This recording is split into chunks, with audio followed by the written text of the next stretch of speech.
Recoucou tout le monde, donc on se retrouve sur la deuxième partie de notre tuto et donc on va attaquer tout de suite, je vais pas vous faire attendre.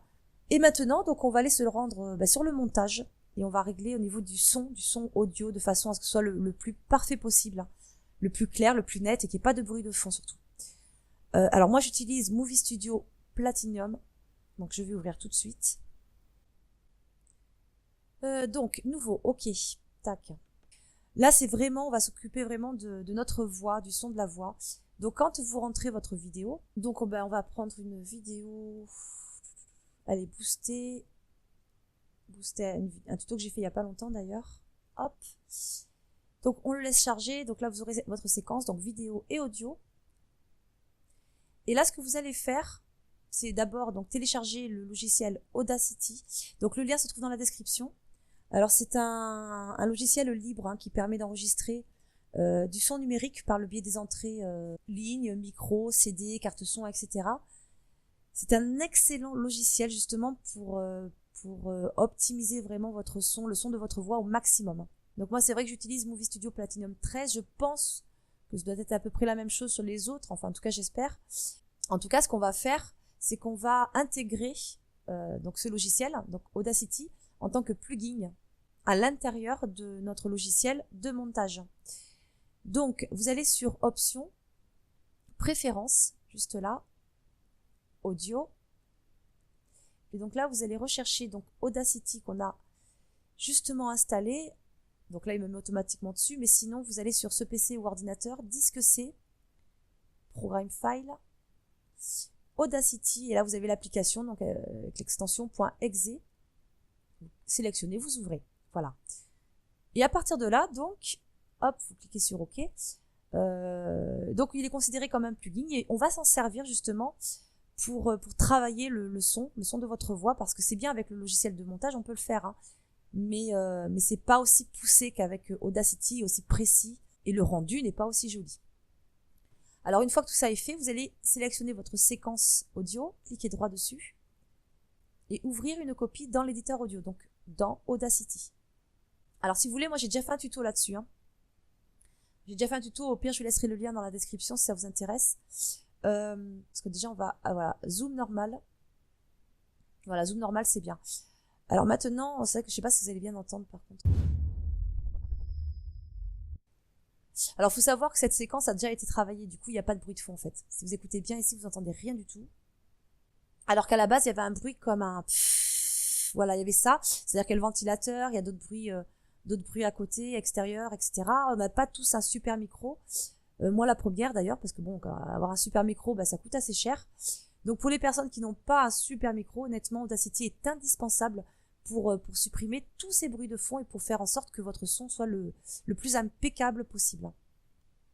Alors ce que vous faites, tout simplement, c'est que vous sélectionnez un morceau de votre séquence qui ne contient aucun son de votre voix, juste le bruit de fond.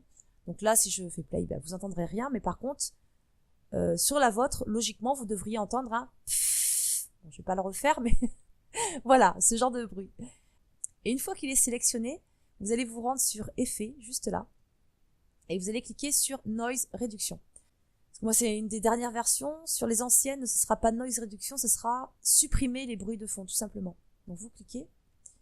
Là, vous allez prendre le profil du bruit. Donc là, on a pris ce petit bruit là. Maintenant, vous cliquez ici, ou alors CTRL A pour tout sélectionner. Vous revenez sur Effet, Noise Reduction à nouveau. Et là, donc du coup, il va supprimer le bruit qu'il a sélectionné juste avant. Alors là, c'est vrai que c'est pas évident. Honnêtement, c'est pas évident de régler tout ça. Moi, j'ai galéré parce que... Alors moi, j'y touche pas parce que j'ai trouvé vraiment les bons réglages. Mais c'est vrai qu'en dosant tout ça, il se peut qu'il y ait plus de bruit de fond, mais qu'il y ait une voix de canard, ou qu'il y ait encore les bruits de fond et que la voix soit saccadée, etc. C'est vrai que c'est pas évident.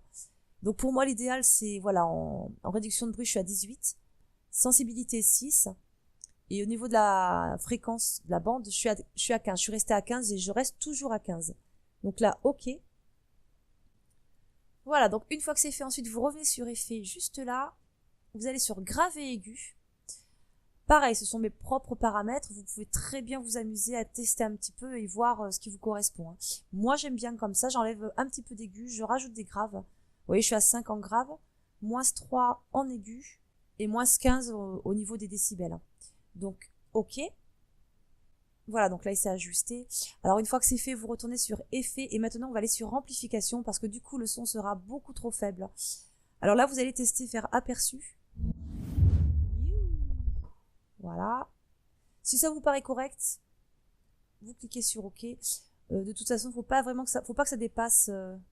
Donc là, au niveau des pics, on est à 1, 0,5, 1. Ouais, bon, là, c'est pas mal, on va dire. Une fois que c'est fait, vous cliquez sur Fichier. C'est pareil, un petit conseil que je vais vous donner. Bon, on le sait pas forcément. Alors, vous cliquez sur Exporter audio. Donc là, du coup, je vais pas le faire. C'est juste pour vous montrer. Quoique si, je vais quand même le faire. Je vais mettre sur le bureau. Donc, en fait, ici, vous allez renommer. Donc, audio, par exemple. Et vous allez taper .wave. W-A-V. Alors, attention, parce que par défaut, vous n'êtes pas sur autre format non compressé. Par défaut, vous êtes sur, je sais même pas en fait.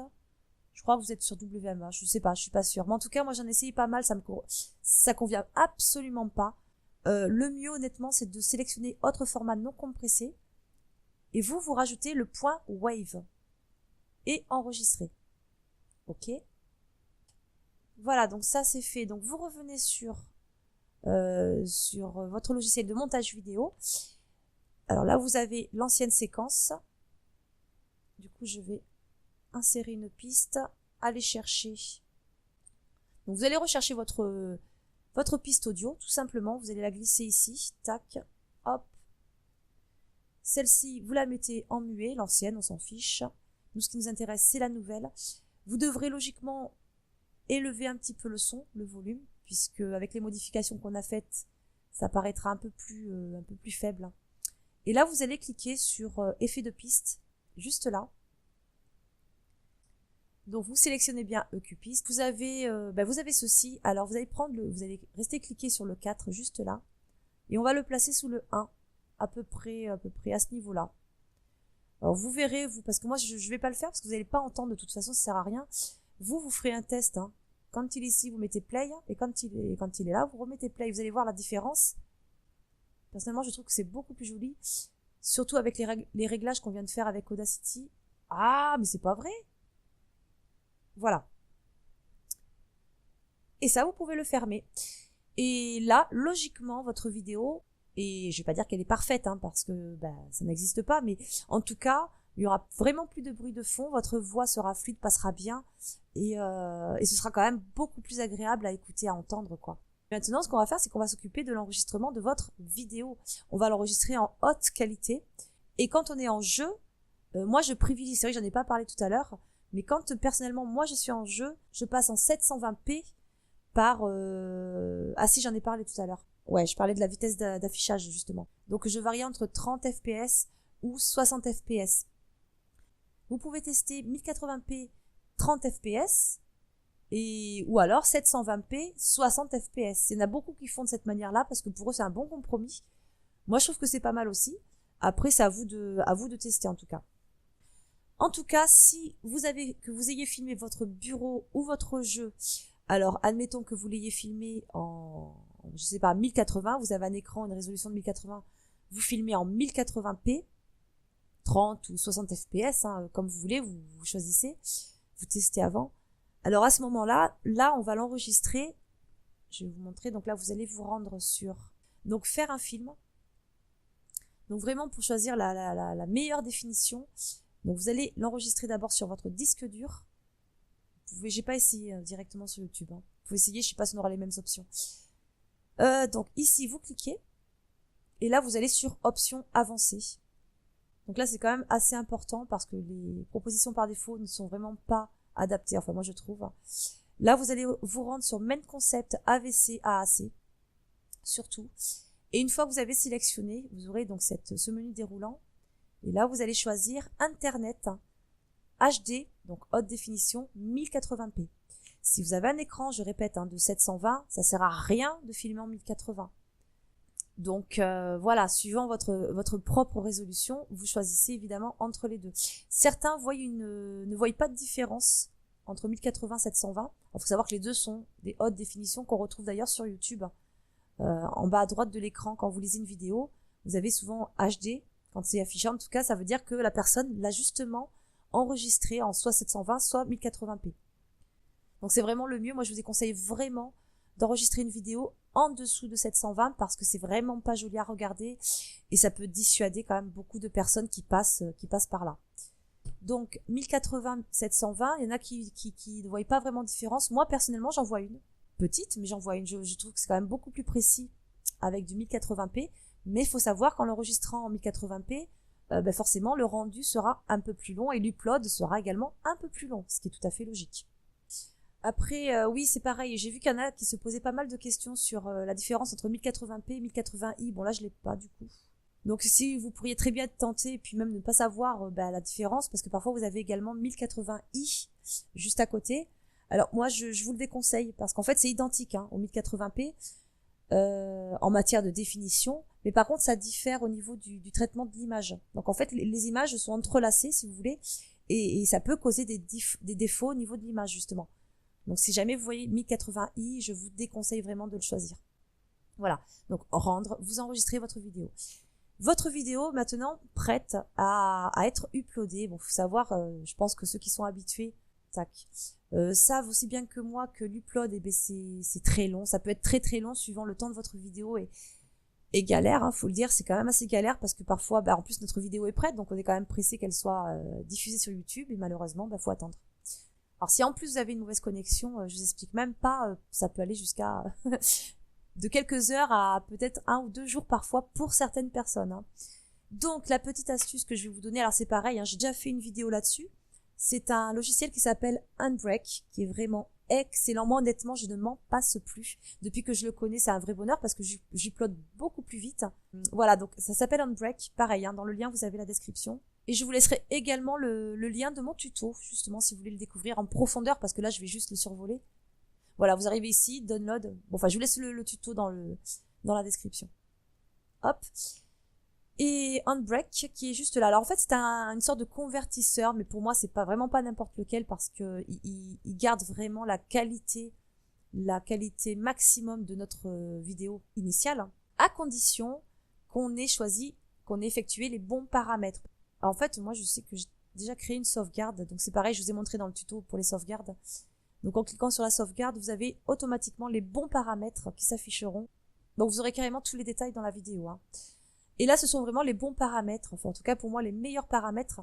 En tout cas, de cette façon, si vous suivez ces paramètres-là, donc votre vidéo convertie, qui sera beaucoup, beaucoup moins lourde, vous garderez vraiment une qualité absolument identique, que ce soit au niveau vidéo que audio, vraiment.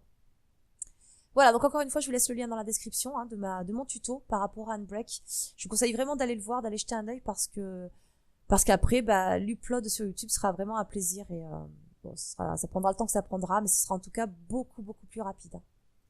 Voilà. Donc, je crois qu'on a fait le tour. Eh bien oui, donc on a fait le tour, ça y est. En tout cas, j'espère que ça vous aura plu, que ça vous sera utile, peut-être pas pour tous évidemment, mais une partie d'entre vous, j'espère en tout cas. N'hésitez pas à liker, à partager, à vous abonner si c'est pas fait, bien sûr, ça me ferait très plaisir. Et je vous dis donc à très vite pour une prochaine vidéo. Allez, ciao!